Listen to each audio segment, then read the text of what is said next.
Bonjour et bienvenue dans cette vidéo. Je vais vous présenter l'actualité du Barça aujourd'hui, en ce samedi 2 décembre 2023.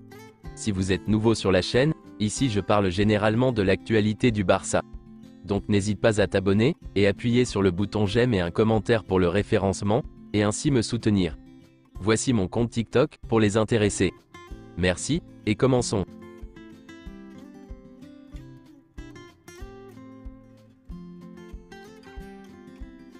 Le Barça s'est assuré 70,55 millions d'euros de revenus en Ligue des Champions cette saison.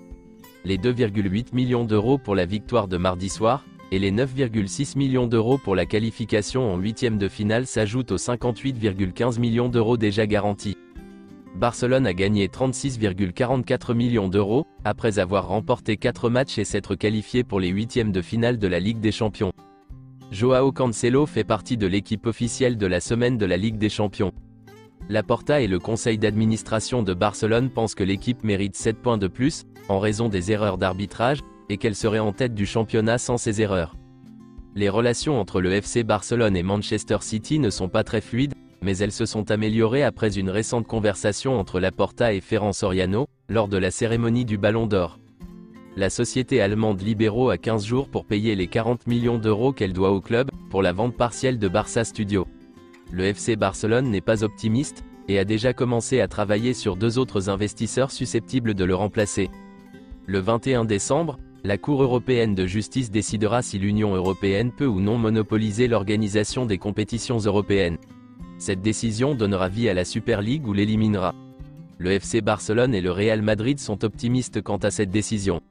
Si la décision est en faveur de la Super League, cela signifie que le Barça recevra une énorme somme d'argent, suffisante pour éliminer toute la dette. New Balance s'est renseigné sur le sponsoring de l'équipement du FC Barcelone. Le Barça gagne 155 millions d'euros par saison grâce à l'accord actuel avec Nike, mais le club estime que ce montant est inférieur au prix du marché. La situation est tendue.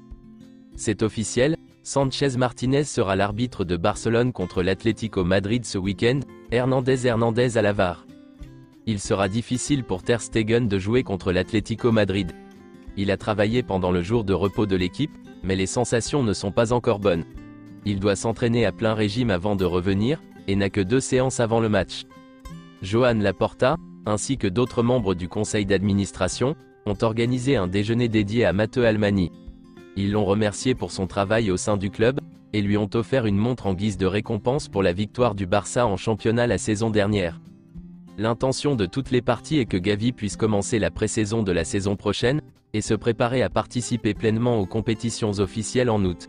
Sur le papier, tout indique que les délais seront respectés, sauf imprévus.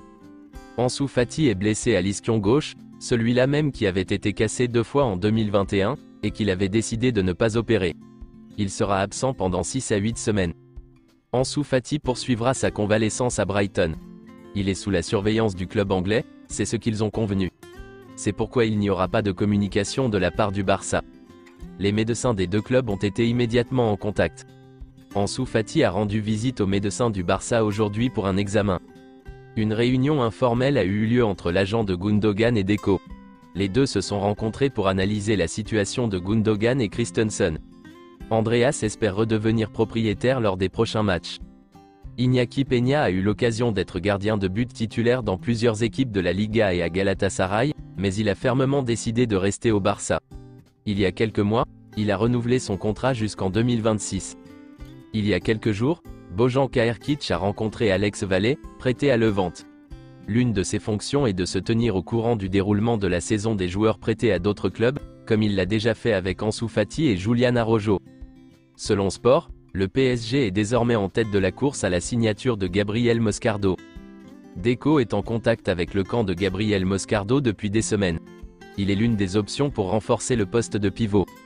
Selon Mundo Deportivo, le FC Barcelone a déjà pris la décision de signer définitivement Joao Cancelo. Manchester City l'estime à 25 millions d'euros, mais le Barça tentera de négocier un prix inférieur. Selon Fabrizio Romano, de nombreux clubs européens de premier plan s'intéressent à Araujo. Le Bayern est en effet intéressé par Araujo, en particulier Thomas Tuchel. Le FC Barcelone le considère comme intouchable, et n'est pas disposé à le vendre en janvier. Le club a clairement l'intention de lui proposer une offre de renouvellement, son salaire sera également amélioré. C'est tout pour aujourd'hui, et merci d'avoir suivi la vidéo. Mettez un j'aime si la vidéo vous a plu, et aussi un commentaire en donnant vos avis, et abonnez-vous pour ne pas manquer les prochaines vidéos. Merci, et à bientôt.